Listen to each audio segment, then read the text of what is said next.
नमस्कार दोस्तों, मैं पंकज कुमार आप सभी को पुनः एक बार स्वागत करता हूं यथार्थ एकेडमी के चैनल पे।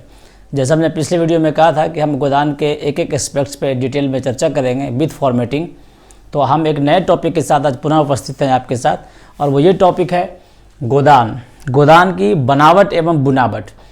मित्रों, ऐसा है कि मैंने इस वीडियो बनाने के पहले गोदान पे जो सीरीज ऑफ लेक्चर जो मैं बना रहा हूँ इसके पहले मैंने आप भरोसा रखें सारे स्टेट पीसीएस का, यूपीएससी का, बीपीएससी के विगत सालों में पूछे गए मेंस के सारे प्रश्नों का मैंने डिटेल स्टडी किया है, और ऐसा करके मैंने इनको 4-5 सेगमेंट में बांटा है। और अगर इन 4-5 लेक्चर ऑफ सीरीज को आप आराम से 1 या 2 बार आप देख लेते हैं, उसे समझ लेते हैं, तो मुझे ऐसा विश्वास है कि आप अपने आंसर राइटिंग में कुछ ज़रूर नई इंप्रूवमेंट जोड़ पाएंगे और नई चीज़ें आपको सीखने का मौका मिलेगा। बाकी मैं ये भी जानता हूँ कि आप सब लोग काफ़ी समझदार और मेहनती विद्यार्थी हैं, और आपके पास ऑलरेडी गोदान से संबंधित काफ़ी मटेरियल्स होंगे ही होंगे। मेरा प्रयास सिर्फ इतना ही है कि जब आप आंसर लिखें एग्जामिनेशन हॉल में, तो किन बातों का ख्याल रखना है, किस पोर्शन पे कितना लिखना है, और उसको एंडिंग कहाँ करनी है, उसका मेन कंटेंट कहाँ है, और किस पे सबसे ज़्यादा फोकस करना है। मेरा मेन प्रयास यही है। और मैं उम्मीद करता हूँ कि इस वीडियो के सीरीज ऑफ लेक्चर खत्म होने के बाद ही आप इस बात से आप मेरे सहमत होंगे कि प्रश्नों की प्रकृति के समझने के साथ साथ आपको इस बात को भी एक आइडिया लगाना ही पड़ेगा कि किस पोर्शन पे हमें कितना जोर देना है। चलिए, हमारा नया टॉपिक है कि गोदान, बनावट एवं बुनावट। इस प्रश्न को ये प्रश्न आईएएस का प्रश्न था, ये सीधा सा प्रश्न था, गोदान की बनावट एवं बुनावट। ये प्रश्न कुछ बहुत ज़्यादा मतलब कि डिफिकल्ट या कोई टिपिकल टाइप का प्रश्न नहीं था, सीधा साधा ये जो प्रश्न था कथ्य और शिल्प से संबंधित प्रश्न था। आप इसे ये भी कह सकते हैं कि गोदान के कथ्य और शिल्प की विवेचना करें, गोदान, या ये भी कह सकते हैं गोदान के औपन्यासिक कला या तत्व के आधार पर गोदान की परीक्षण कीजिए, गोदान का विवेचना कीजिए। ये प्रश्न आपस में मिलता जुलता है। इनफैक्ट इन प्रश्नों की जो मेन कंटेंट है, जो कोर कंटेंट है, वो सेम है, सिर्फ पूछने की जो प्रवृत्ति है, जो पूछने का स्टाइल है, वो डिफरेंट है। तो मैं आप सबको फिर से पुनः याद दिला दूं कि आप जब भी प्रश्न को पढ़ें बहुत ही ध्यान से पढ़ें और प्रश्न के कंटेंट को समझने का प्रयास करें कि आखिर एग्जामिनर प्रश्न में पूछना क्या चाह रहा है। ऐसा नहीं कि प्रश्न पढ़ें और लिखना शुरू कर दें, क्योंकि गोदान एक ऐसा टॉपिक है जिसमें हिंदी साहित्य को पढ़ने वाला सबसे कमज़ोर विद्यार्थी भी गोदान पर काफ़ी अच्छी पकड़ रखता है। तो उसमें होता ये है कि आप भावनावश या अपनी जानकारी के अधिक होने की वजह से भी गोदान में आप मिसगाइड होने के चांसेस आपके ज़्यादा होते हैं। इसलिए प्रश्नों की प्रकृति पे बहुत ध्यान से उस पर पकड़ बनाए रखें और जो प्रश्न पूछा गया उस पर ही लिखें। तो ये जो प्रश्न है, आप प्रश्न की प्रकृति को समझें। बनावट और बुनावट कुछ और नहीं है, सिर्फ कथ्य और शिल्प है, और कथ्य और शिल्प है वही ये है। औपन्यासिक कला या तत्व के आधार पर गोदान का परीक्षण करें, विवेचना करें, वही है। कथ्य और शिल्प का ही सीधा साधा प्रश्न है। तो ये जो प्रश्न है, सीधा साधा जो प्रश्न है, आपको इन सेगमेंट्स के आधार पे आपको बांटना है बस। अगर आप इन सेगमेंट्स को आप समझते हैं तो आप इस प्रश्न का एक बेहतर जवाब दे पाएंगे और इसमें आपके अच्छे मार्क्स लाने की संभावनाएं आपकी ज़्यादा हो जाती हैं। जैसे आपने पढ़ा होगा उपन्यास के तत्व। मित्रों, मैं दोबारा बता दूं, ये उपन्यास के तत्व, नाटक के तत्व, कहानी के तत्व में बहुत ज़्यादा फर्क नहीं है। हम जब नाटक पे जब मैं चंद्रगुप्त पे और अंधेर नगरी पे या अन्य टॉपिक पे जब मैं डिस्कशन करूँगा और जब लेक्चर नए हमारे वीडियो जिसमें आएंगे तो हम फिर से इस टॉपिक को उसमें डिस्कस करेंगे। फिलहाल आप ये समझ लें कि ये जो तत्व हैं वो उपन्यास के, नाटक के और कहानी के लगभग सेम है, थोड़ी बहुत की फ़र्क है। तो आपको इन तत्वों के बारे में जानना होगा। जो 6 तत्व हैं, आप इन तत्वों को अगर समझते हैं तो ठीक है, और नहीं समझते हैं तो आप नोट कर लें, कहीं समझ लें, और इन्हीं के आधार पे आपको गोदान को इन्हीं कसौटियों पे कसना है और आपको अंत में लिखना है कि हाँ, इसके कथा और शिल्प कैसी है। और आपके विचार से या किसी आलोचकों के विचार के मार्फत से भी गोदान के कथा और शिल्प के क्या निष्कर्ष निकलता है।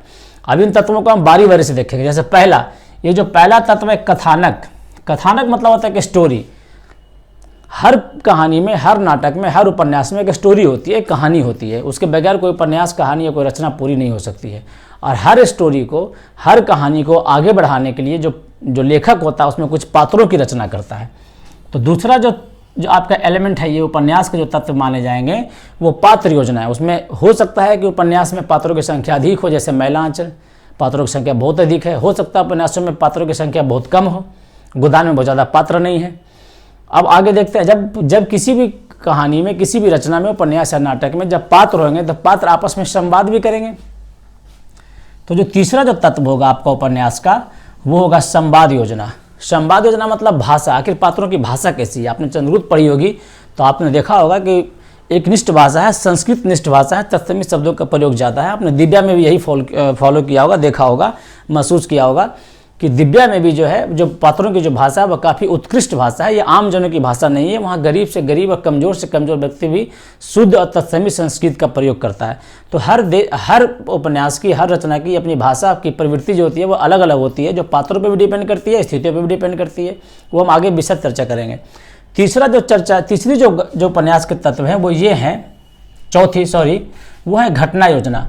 एक कहानी होगी, उसमें कुछ पात्र होंगे, पात्र आपस में संवाद करेंगे, भाषा करेंगे और उसमें कुछ घटनाएं घटेगी। अब ढेर सारी घटनाएं घटने के बाद ही तो एक कहानी और उपन्यास का निर्माण होता है, क्योंकि बगैर घटनाओं के तो जो है कहानी आगे बढ़ेगी नहीं।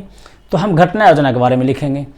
और जो पांचवा जो एलिमेंट है वो है देश काल वातावरण, कि आखिर जब किसी भी रचना का जो निर्माण होता है, किसी भी रचना की जब रचना करता है रचनाकार, तो किन परिस्थितियों में करता है, किन देश काल और वातावरण में करता है, वो एक उपन्यास के तत्व माने जाते हैं।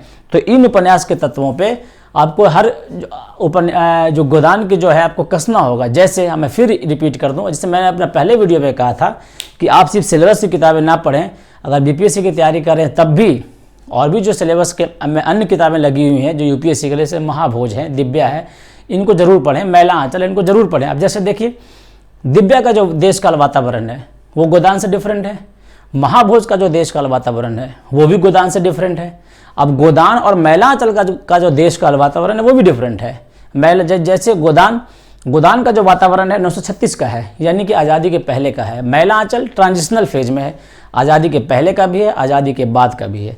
जो घटनाएं मैला आंचल में है वही घटना है गोदान में। फ़र्क इतना ही है कि मैला आंचल में जो रचनाकार का जो कैमरा है वो जूम कर गया है, एकदम जूम पे उसने साफ साफ लिख दिया है कि इसमें कितने यादव हैं, कितने कोयरी हैं, कितने कुर्मी हैं, कितने क्षत्रिय, राजपूत, तो ये सब हैं। इनकी जातियाँ का भी भरपूर उल्लेख किया गया है और उन जातियों के आधार पर जो वैमनस्य है उनकी विशद चर्चा की गई है। तो वहाँ कैमरा जूम है, उनका देश का वातावरण अलग है।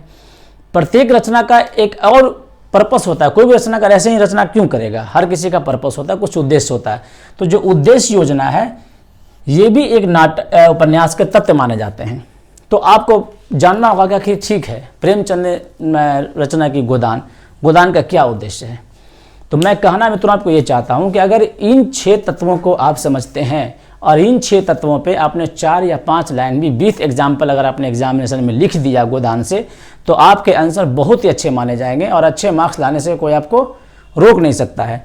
अब मैं इसको एग्जाम्पल देता हूँ। जैसे कथानक, पहला वापस आते हैं कथानक पे। कथानक मतलब क्या है, एक स्टोरी लाइन होगी। गोदान की स्टोरी आपको पता है, उस पर कुछ लिखें, 10 पंक्तियाँ आप इस पर लिखें कि गोदान की स्टोरी क्या है। कृषक जीवन, एक सामान्य कृषक जीवन की कहानी है।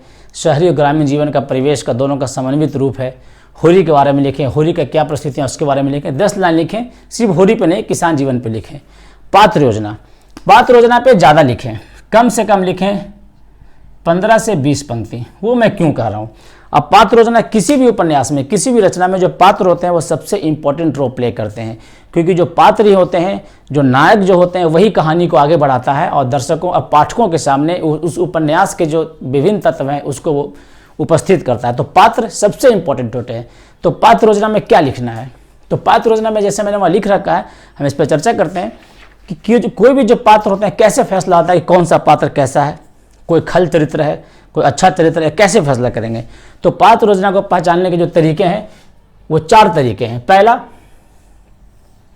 जो पात्र है खुद अपने बारे में कहता है, जो कैरेक्टर है जो खुद अपने बारे में कहता है। जैसे आपने कई लोगों को सुना होगा कि मैं बहुत ही अच्छा आदमी हूँ, आप मान लेते हैं, नहीं मान लेते हैं।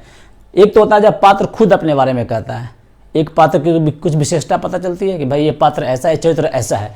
दूसरा ये होता है कि जब दूसरे जो चरित्र होते हैं वो उसके बारे में कहता है। जैसे अगर होरी के बारे में, भोला के बारे में होरी कहता है कि बहुत ही, जब भोला उसमें भूसा लेने के लिए होरी के घर में आता है और होरी को पता होता है कि धनिया तो बहुत गुस्सा करेगी, तो धनिया को उसने वो फुसलाने के लिए, बहलाने के लिए उसकी चापलूसी करता है और कहता है कि होरी जब भी बातें करते हैं मुँह नीचे करके बातें करते हैं। होरी की इन चापलूस वाली बातों को धनिया समझ नहीं पाती है और भूसा देने के लिए तैयार हो जाती है। मतलब एक जो पात्र है दूसरे चरित्र के बारे में कुछ कहता है, तब भी आपको पता चलता है कि वो अमुक चरित्र कैसा है। जैसे बार बार होरी राय साहब की प्रशंसा करता है कि बहुत धर्मपरायण हैं, बहुत पूजा स्नान करते हैं वगैरह वगैरह। तो इससे पता चलता है कि राय साहब काफ़ी धार्मिक व्यक्ति हैं। लेकिन अगले ही पन्ने पे वही राय साहब बेगार कराने के लिए हंटर उठा लेते हैं मजदूरों को पीटने के लिए।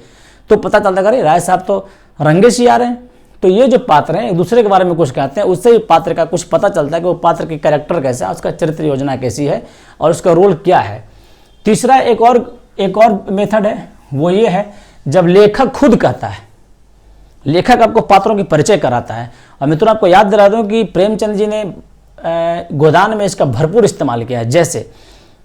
जैसे उपन्यास शुरू होता है तो प्रेमचंद धनिया के बारे में क्या कहते हैं, 36वां ही तो साल है, बाल पक गए हैं, चेहरे पे झुर्रियाँ पड़ गई, कमर झुक गई है। देखिए लेखक आपको इंट्रोड्यूस करवा रहा है, लेखक इंट्रोड्यूस कराता है आपको गोबर से, तो क्या कहता है कि सांवला इकहरा नौजवान है और चेहरे पर असंतोष है, विद्रोह की भावना है। देखिए लेखक बता रहा है आपको पात्र के बारे में, आपको नहीं पता था पात्र क्या है, लेकिन लेखक ने आपकी सहूलियत के लिए क्या किया कि पात्र का वर्णन कर दिया, पात्र के बारे में कुछ बता दिया। जैसे पात्रों के बारे में और कहते हैं, मालती के बारे में मधुमक्खी और तितली से तुलना करते हैं, ये लेखक आपको परिचय करा रहा है। तो एक मेथड ये भी है। सबसे जो बेहतर मेथड होता है किसी चरित्र के बारे में कुछ कहने और जानने की, वो होता है जब घटनाएं खुद कहती है। आपने सुना होगा गीता का एक सारा मनसा वाचा कर्मणा, जिसके मन वचन और कर्म एक हों व्यक्ति उस पर ज़्यादा भरोसा करता है। आप जो कहते हैं शायद वो झूठ कहते हैं, लेकिन जो करते हैं उस पर तो भरोसा करना ही पड़ेगा मुझे। तो अगर किसी घटनाओं में किसी चरित्र का, किसी व्यक्ति का, किसी पात्र का कोई व्यक्तित्व निखर के आता है तो जो पाठक होता है उससे ज़्यादा जुड़ाव महसूस करता है। जैसे जब सिलिया को इनकार कर देता है माता दिन घर में रखने का, तो यही होरी उसको शरण देता है। ये घटना है, ये घटना साबित करता है कि होरी बहुत ही दयालु प्रवृत्ति का है। जब भोला माता उसे कहता है कि उसको गाय इसलिए बेचना पड़ रहा है कि उसको क्योंकि उसे चारे के रूप में खिलाने के लिए उसके पास भूसा नहीं है, तो वही होरी जो छल कपट से गाय लेना चाहता है भोला की, वह गाय लेने से इनकार कर देता है। फिर होरी का नया व्यक्तित्व सामने आता है। तो ये जो घटनाएं हैं पात्र के बारे में कुछ कहती हैं। तो मैंने इसीलिए कहा आपको कि सबसे ज़्यादा आप लिखेंगे पात्र पे, और पात्र में भी किस पे, सबसे अधिक घटना के बारे में। किस घटना में पात्र, किसी भी चरित्र का कौन सा चारित्रिक जो पक्ष है, जो वैशिष्ट है, उसका जो गुण और क्वालिटीज है वो निखर के आया है, उस पर सबसे ज़्यादा आपको स्ट्रेस करना है। मुझे उम्मीद है आप समझ रहे होंगे। अब उसी तरह से संवाद, हमने संवाद पे अलग समय यहाँ पे लिखा है, उसमें चर्चा करेंगे। संवाद यानी कि पात्र कुछ बोलेंगे भी। अब पात्र कैसे बोलेंगे, अब हम नीचे देखते हैं। देखिए हो सकता है कि जो पात्र हैं, अब मैं चूंकि गोदान की बात कर रहा हूँ, हम ये गोदान की ही बनावट की बात करें तो हम गोदान पे ही कंसंट्रेट करेंगे। और आपने देखा होगा मित्रों गोदान में पात्र कैसे हैं। पात्र दो तरह के हैं, एक शहरी हैं, एक ग्रामीण है। शहरी जो पात्र है काफ़ी अच्छी और उत्कृष्ट हिंदी का प्रयोग करते हैं, और जो ग्रामीण पात्र है वो देशी भाषा का प्रयोग करते हैं। यानी कि गोदान की भाषा को आप दो भाग में बांट लें। जो पहला है कि देशी भाषा का इस्तेमाल कर रहे हैं, वो कौन है, ग्रामीण परिवेश के लोग हैं। होरी है, गोबर है, दाता दीन, माता दीन, ये सब ये कर रहे हैं, ग्रामीण भाषा का प्रयोग कर रहे हैं। लेकिन वही जो शहरी जो लोग हैं, जिसमें तनखा साहब हैं, जिसमें राय साहब हैं, मिर्ज़ा खुर्शेद हैं, जिसमें मेहता साहब हैं, और मालती, मिस मालती, ये सब खड़ी बोली हिंदी का प्रयोग करती हैं। एक चीज़ और है मित्रों जो आपको ध्यान देना चाहिए कि ये जो भाषा है पात्रानुकूल है। मतलब जो गांव में रहने वाले भी सारे जो लोग एक तरह की भाषा नहीं बोलते हैं। गांव की जो महाजनों की भाषा है वो अलग है और होरी की भाषा अलग है। हालांकि गांव में है, स्थान जनित है, मतलब गांव की भाषा अलग है। स्थान जनित मतलब क्या हुआ कि गांव की भाषा अलग है, शहर की भाषा अलग है। तो क्या गांव के सारों लोगों की भाषा एक है? नहीं है। गांव में भी महाजनों की भाषा अलग है और मजदूरों की, शोषितों की भाषा अलग है। तो इस पे भी दो चार लाइन लिखें कि भाषा सबकी अलग है, पात्रानुकूल है और स्थान जनित है, स्थान पर डिपेंड कर रहा है। क्या भाषा में कथोपकथन है? हाँ है। कथोपकथन कई बार आपने देखा होगा जब प्रेमचंद सामने से इंट्रोड्यूस कराते हैं, जिस प्रेमचंद कुछ कहते हैं। जैसे प्रेमचंद कहेंगे जब होरी कहता है 60 से पहले ही चल देंगे धनिया, उसकी नौबत ही नहीं आएगी। तो लेखक अचानक से एंट्री मारता है और आपको कहता है कि धनिया उसको आशीष दे रही है, सुहाग ही वो तृण था जिसके सहारे इस भवसागर को पार कर रही थी। ये कौन है? लेखक एंट्री करता है और लेखक यहाँ पे कहता है, पात्र कथोपकथन कहता है। एक मुहावरा का कुछ अपनी बातें कहेगा लेखक, जो उस स्थितियों को बेहतर ढंग से वर्णन कर सके, इसको कथोपकथन कहते हैं। क्या इसमें लोकोक्ति और मुहावरे का प्रयोग किया गया है? बिल्कुल किया गया है। तो गोदान में कुछ ऐसे लोकोक्ति मुहावरों का प्रयोग चुन लें, 4-5 को, उसे कॉपी पे लिख लें और जहाँ जरूरत पड़े वहाँ पर से कोट करें। इसमें तत्सम, देशज, विदेशज, इन शब्दों का प्रयोग किया गया है? बिल्कुल किया गया है। राय साहब, मेहता साहब, मालती जब बोलेंगी तो शुद्ध हिंदी बोलेंगी, तत्सम बोलेंगी, खड़ी बोली बोलेंगी। जब होरी बोलेगा, गोबर बोलेगा, सोना बोलेगी, रूपा बोलेगी, धनिया बोलेगी, तो देशज शब्दों का प्रयोग करेगी। अब याद कीजिए जो हमारे तनखा ये जो है मिर्ज़ा खुर्शेद हैं, वो क्या बोलते हैं? डेमोक्रेसी। डेमोक्रेसी क्या है? एक प्रपंच है, वो मैं उनका शब्द अभी भूल रहा हूँ। वो शुद्ध विदेशी शब्द अंग्रेजी का प्रयोग करेंगे। वो इनमें सारे शब्दों का प्रयोग होता है। अब पूछेंगे शैली कैसी है? तो शैली सूत्र शैली है, व्यंग्य शैली है, बिल्कुल है। इसमें सूत्र शैली है, लेखक प्रयोग करते हैं, व्यंग्य शैली है, लेखक प्रयोग करते हैं, इस पर 2-4 लाइन लिख दें। तो ये आपको जो भाषा का जो संवाद का जो चैप्टर है, जो भाषा का चैप्टर है, वही चैप्टर आपका शिल्प का जो पक्ष है, यही शिल्प में लिखना है। जो शिल्प जो है भाषा उसका एक पार्ट है, इसमें आप लिखें कम से कम 10 पंक्ति शिल्प पे। अब लिखना है घटना योजना पे। तो घटना योजना पे मित्रों बहुत ज़्यादा कुछ लिखना नहीं है। घटना योजना का मतलब यह है कि विभिन्न घटनाओं को मिलकर एक उपन्यास की एक रचना होती है, कहानी की, नाटक की रचना होती है। इस पर 4-5 पंक्ति लिख दें। देश काल वातावरण, चूंकि इस उपन्यास में कहीं भी नहीं लिखा हुआ है कि गोदान 1936 की रचना है, ये कहीं नहीं लिखा हुआ है। बस हमें सूचना है कि गोदान 1936 की रचना है, लेकिन उपन्यास के किसी भी पन्ने पे, किसी भी पेज पे कोई भी पात्र इस बात को नहीं कहता है, या लेखक ने भी नहीं बताया है कि उपन्यास 1936 की रचना है। इसलिए क्योंकि लेखक नहीं चाहते थे कि जो गोदान है एक काल में सिमट कर आ जाए, और यही वजह है कि गोदान कालातीत उपन्यास बन चुका है। 1936 में लिखी हुई रचना आज भी उतनी ही प्रासंगिक है। तो देश काल वातावरण लिखें। उद्देश्य, अब ये भी एक तत्व है उपन्यास के, ये भी तत्व है कहानी नाटक के। क्या आखिर गोदान में उद्देश्य है, तो आपको जानना चाहिए। मैंने पहले वीडियो में कहा था कि ये जो एक यथार्थवादी उपन्यास है, बाद में मैंने बताया था कि यथार्थवादी भी है, दूसरे वीडियो में सुना होगा आपने, आदर्शवादी है, और इन दोनों को मिक्स करके आदर्शोन्मुख यथार्थवादी रचना है। तो इसमें उद्देश्य के बारे में प्रेमचंद गौन रह गए हैं। इनका उद्देश्य अगर मुझसे पूछा जाए तो उद्देश्य पाठकों पर इन्होंने छोड़ दिया कि गोदान का उद्देश्य क्या है। आपने देखा होगा गोदान का उद्देश्य है ये बताना है कि जो ऋण की समस्या है ग्रामीण किसान की मेन समस्या है। इसमें कई उद्देश्य अपने मर्जी से निकाल सकते हैं, कोई खास उद्देश्य नहीं है, आप अपनी मर्जी से निकालने के लिए स्वतंत्र हैं। इस पर कोई ज़्यादा लिखने की आवश्यकता है नहीं, क्योंकि उन्होंने एक कहानी, ये जो उपन्यास है, इन्होंने किसी को उद्देश्य देने के लिए और किसी को प्रवचन सुनाने के लिए नहीं लिखा था। इन्होंने समाज की कड़वी सच्चाई को गोदान में लिखा है, इसलिए उद्देश्य पे बहुत ज़्यादा लिखने का स्कोप आपका बनता नहीं है। आप शोषण को उजागर करना, जो किसानों का जो शोषण है, जो सामंतवादी शोषण है, धार्मिक शोषण है, सामाजिक शोषण है, उसका उजागर करना इस रचना का एकमात्र उद्देश्य है। आप ये लिख सकते हैं। अब हम इस पर चर्चा करेंगे। एक जो प्रश्न पूछा था यूपीएससी ने, बड़ा ही इंटरेस्टिंग प्रश्न पूछा था, जो आपको जानना चाहिए। आईएएस का प्रश्न है, शायद 2014-18 का प्रश्न है, मैं ईयर भूल रहा हूँ। उसमें ये प्रश्न देखिए, उसमें उसने पूछा कि अगर आप गोदान को एक नाटक के रूप में लिखते तो आप क्या छोड़ते और क्या जोड़ते।